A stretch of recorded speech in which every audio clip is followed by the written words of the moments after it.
Hey everyone, welcome back to my YouTube channel. This is Hook. Today we're going to be making fajitas on my Weber gas grill. All right, so the first step is going to go ahead and prep your food, so your chicken and your vegetables. So for the recipe that I used for my marinade, I had it in the fridge for about 3 hours with the chicken in a Tupperware. I posted the recipe on the description section of this video, so go ahead and give that website a click and use that same recipe. I've used it, probably 10-20 times, and it always turns out delicious for both steak and chicken.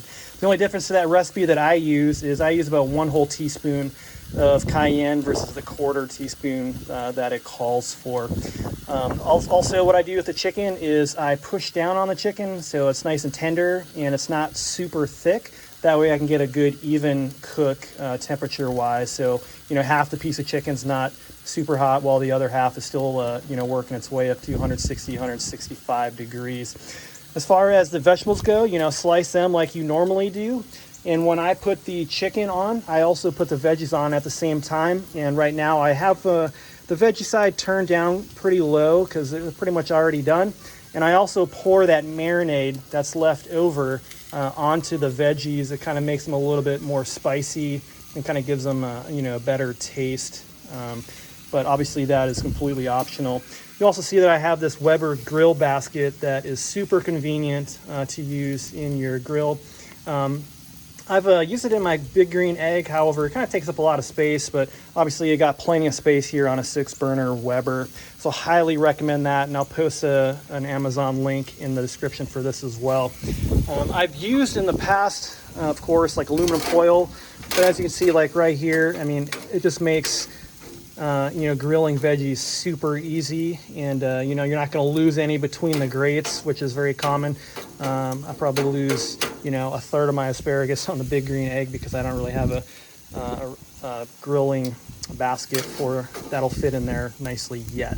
Okay, as far as the chicken goes, I put this on a little while ago. I cook these around 350 to 400 degrees. I don't get too hot because I want to make sure that I have a nice consistent cook. And I turn these, every few minutes just to make sure, it's cooking as consistently as possible.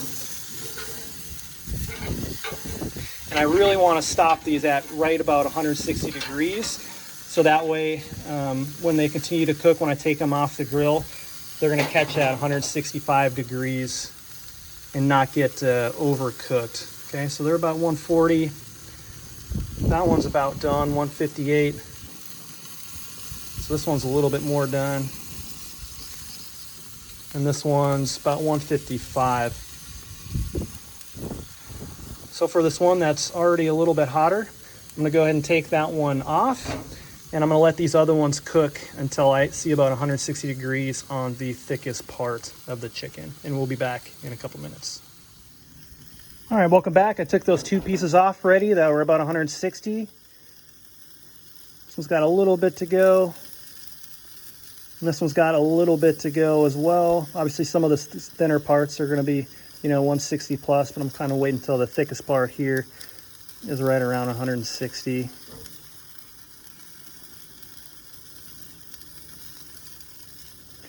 So this one over here on the right is looking done as well. So again, you definitely want to make sure you don't overcook these. As far as these veggies go, they look like they're nice and done. Obviously, grill them to the consistency that you want. If you like them more crispy, obviously it's going to take less time. If you like them, a little bit more well cooked, kind of like I do, I kind of leave them on a little bit longer. And again, you can see that I put that spice or that marinade on these right when I put the chicken on. So that's what you see there is a bunch of spice on the peppers and onions. All right, so getting back to this last piece of chicken here.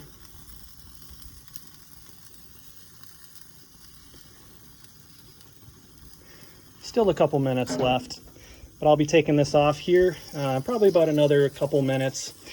So these ones are pretty much ready to go ahead and slice. So basically just with a sharp knife, I cut slices, perpendicular to the length of the chicken here. However thick you want those slices, obviously that's up to you. Make sure you have a really nice sharp knife to be able to make nice clean lines, and it'll look really good. So again, make sure that you don't overcook these. Try to stop them before they go past 160, so you catch 165 once they're off the grill. That's the USDA kind of standard for cooked chicken. But hopefully you find this video useful. Go ahead and like and subscribe, and hopefully you'll see a lot of my other YouTube videos that are useful to you in the near future. Thanks.